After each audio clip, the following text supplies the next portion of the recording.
안녕하세요. 취미로 철학하는 남자입니다. 네, 오늘은 4월 2일 11시 8분에 지나고 있고요. 아리스토텔레스 범주론 9장에 대해서 한번 살펴볼까 하는데 9장 같은 경우는 능동과 수동 개념에 대해서 얘기를 하고요. 그 다음에 아리스토텔레스가 4장에서 10가지 범주를 얘기했는데 9장까지를 보게 되면은 6가지 범주에 대한 얘기를 했어요. 그래서 이제 4가지 범주가 이제 추가적인 설명을 필요로 하고 있는 상황인데 거기와 관련해서 이제 간단한 설명을 또 해놨습니다. 그래서 어떻게 보면 9장은 5가지 범주 개념을 설명하는데 거기에 대한 내용을 한번 천천히 보도록 하겠습니다.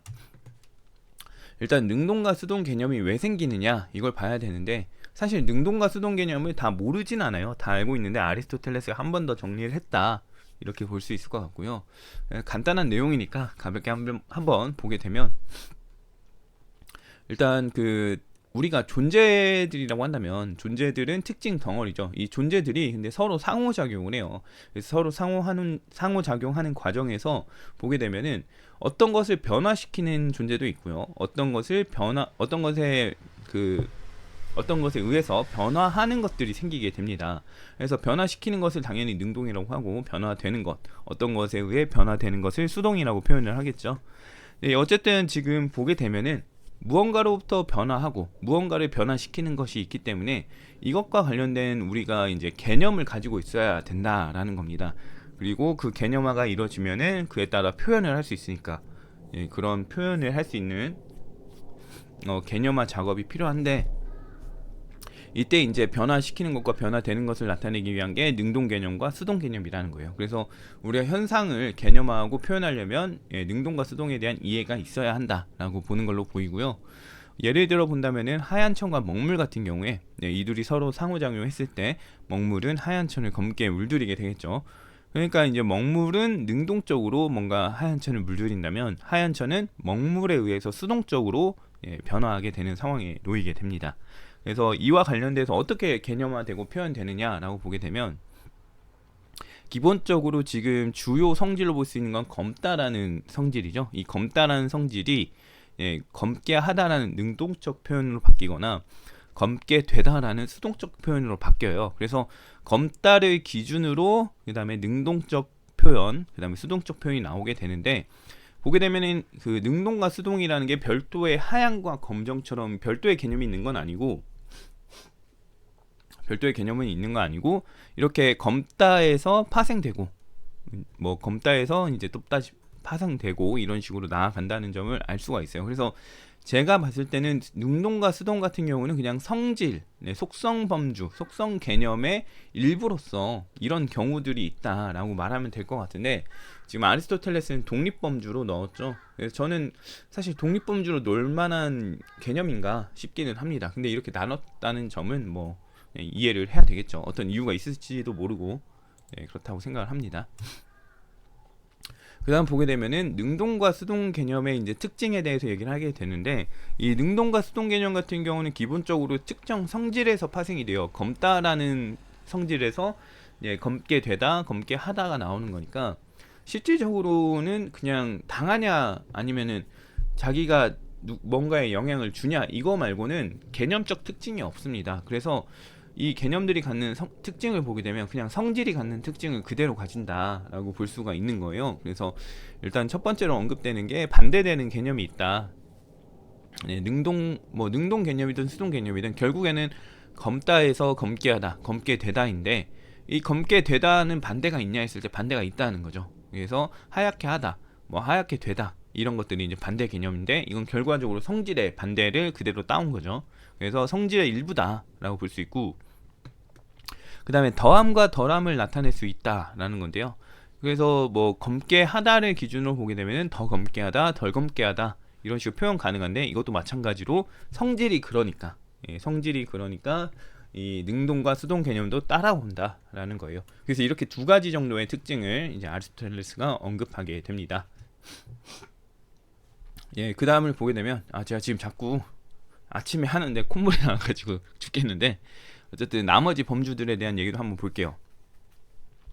4장에서 이제 개념들의 범주를 10개로 이제 나누거든요. 10개로 나누면서 실체에 대한 거는 5장에서 다루고요. 양에 대한 건 6장, 그 다음에 성질에 대한 건 8장, 관계에 대한 건 7장, 그 다음에 인과 관련된 거, 능동과 수동을 말하죠.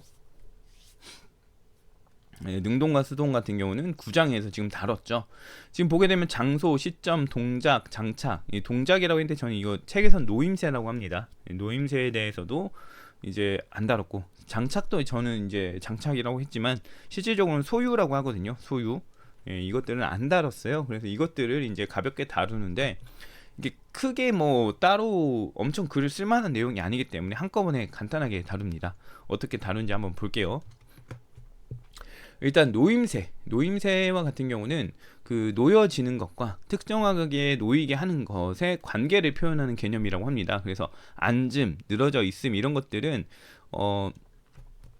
앉아 있는 것과 어떻게 앉게 하는 그런 두 물체의 상호작용을 표현합니다. 그래서 앉음은 어떤 앉는 동물과 그 앉는 동물의 자세를 지지해주는 무언가의 관계를 표현해서, 그래서 뭐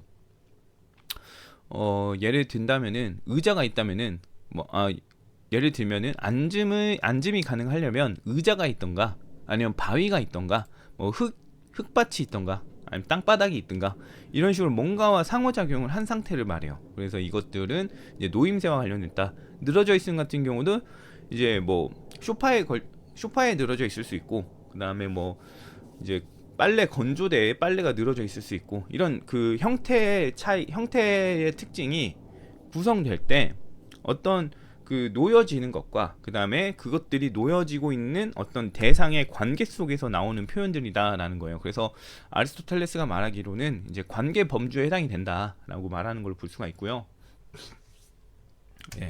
지금 제가 영상을 찍으면서 콧물 때문에 지금 계속 다시 찍고 있는데 이번에는 이제 어쩔 수가 없는 것 같습니다. 이번에는 그냥 해야 되니까 좀 감안을 해주시고요. 그다음에 장소에 대한 거 보게 되면은 특정 위치를 나타내는 개념들이 있다라고 얘기합니다. 류케온, 서울, 서점 뭐 이런 것들이 이제 위치를 나타내는 건데, 사실 장소에 대한 개념은 그 공간적인 걸 나타내는 개념이라고 보시는 분도 많이 있겠지만, 실질적으로 공간의 특정 영역을 말한다고 해도 간단하긴 한데 그 공간 안에 특정 존재들에 대한 명칭이라고 보는 게 좀 저는 정확하다라고 보거든요.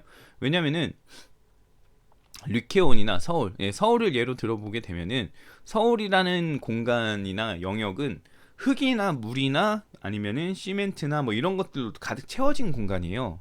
그렇다 보니까 이게 그 특정 영역 안에 있는 흙과 물, 뭐 이것이 서울이다, 이런 식으로 나아가기 때문에 그 장소라는 거는 존재들에 대한 그 어느 영역 안에 있는 존재들에 대한 명칭이다 라는 저는 그렇게 생각을 합니다. 그래서 제가 이제 개념을 말할 때 존재가 갖는 성질로부터 비롯되는 개념이다라고 얘기를 했는데, 서울이나 리케온이나 서점 같은 경우도 특정 존재들로 구성되어 있는 것들을 말한다. 서점 같은 경우는 책과 뭐 이제 직원, 그 다음에 구매할 수 있는 데스크 뭐 이런 것들로 다 구성이 되어 있겠죠. 만약에 구매할 수 있는 데스크가 없다면은 뭐 도서관이나 이렇게 갈 수도 있는 거니까, 이게 그 특정 존재에 대한 명칭이 맞다라고 저는 생각을 하긴 합니다. 아무튼 그렇고요. 그 다음을 보게 되면 이제 소유와 관련된 건데, 어떤 대상이 자신의 본성과 무관한 것을 추가적으로 갖는 것에 대한 개념이 있어요. 신음이나 무장함 같은 경우가 그렇다는 건데, 이제 신발이나 양말, 무기와 방어구는 인간 자체가 지닌 게 아니에요. 그런데 인간이 이제 가지고 있으니까 이거는 추가적으로 가진 거, 소유하는 거, 이렇게 표현을 한다고 볼 수가 있을 것 같습니다. 그리고 마지막으로 이제 시간인데요. 시간에 대한 거는 사실 언급이 되지가 않습니다. 이 9장에서 언급이 안 되고 10이나 14장에서 별도 언급이 되는 것 같긴 한데, 이게 시간이라는 명칭이 아니라 먼저라던가 뭐 이런 그 시간적인 개념과 관련해서 쓰이는 것 같아요. 그렇다 보니까 시간에 대해서는 여기서 언급하지 않는다라고 이제 확인을 해볼 수가 있습니다. 9장 같은 경우는 굉장히 간단한 구절들로 이루어진 장이기 때문에 추가적인 설명이 필요하지 않을 수도 있는데, 대체로 이런 의미로 간다라고 보시면 될 것 같고요. 제가 지금 그 콧물이 계속 나오다 보니까 코 먹는 소리가 나면서 좀 훌쩍훌쩍 했을 텐데 아무튼 감안해서 봐주시면 좋을 것 같고, 이제 10장도 곧 바로 올리도록 하겠습니다.